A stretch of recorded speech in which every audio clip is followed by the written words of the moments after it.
এই পর্যায়ে আমাদের শুধু আমরা প্রধান আজকে যে অনুষ্ঠানের প্রধান আলোচকের বক্তব্য শুনবো, তবে তার আগে আমাদের আজকের অনুষ্ঠানের সম্মানিত সভাপতি, বাংলাদেশ সরকারি কর্মচারী সমন্বয় পরিষদের সভাপতি এবং দীর্ঘদিন আন্দোলন সংগ্রামে নেতৃত্ব দানকারী আমাদের ম্যাডাম খালেদা জিয়ার সাথে উনি আন্দোলনের নেতৃত্ব দিয়েছেন, সুতরাং তার বক্তব্য শুনবো একটু।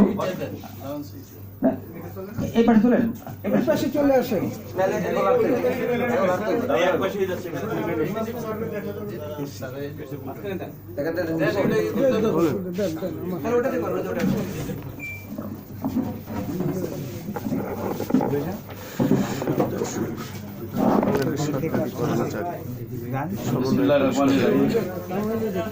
বাংলাদেশ সরকারি কর্মচারী সমন্বয় পরিষদ জাতীয় প্রেস ক্লাব তিনবারের সাবেক প্রধানমন্ত্রী দোয়া মাহফিল ও মিলাদের অনুষ্ঠান আয়োজন করা হয়েছে। আজকের সভায় প্রধান অতিথি আমাদের অভিভাবক। আপনারা জানেন আজকে ওনার উপস্থিতি আমাদেরকে সত্যিকার অর্থে অনেক সৌন্দর্য বৃদ্ধি করেছে এবং শুধু তাই না, কাজের জন্য মনোবল বৃদ্ধি করেছে। আমরা উৎসাহী হয়ে কাজ করবো ইনশাআল্লাহ।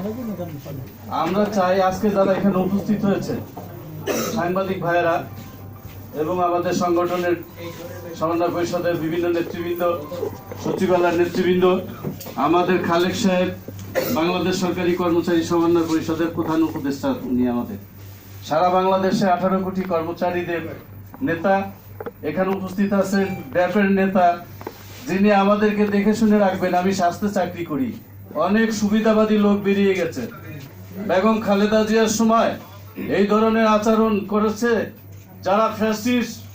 দীর্ঘদিন বাংলার মাটিতে বিএনপি নামে যারা ছিল 17 বছর, কি অন্যায় অত্যাচারের মধ্যে আমরা ছিলাম সেটা আপনারা জানেন।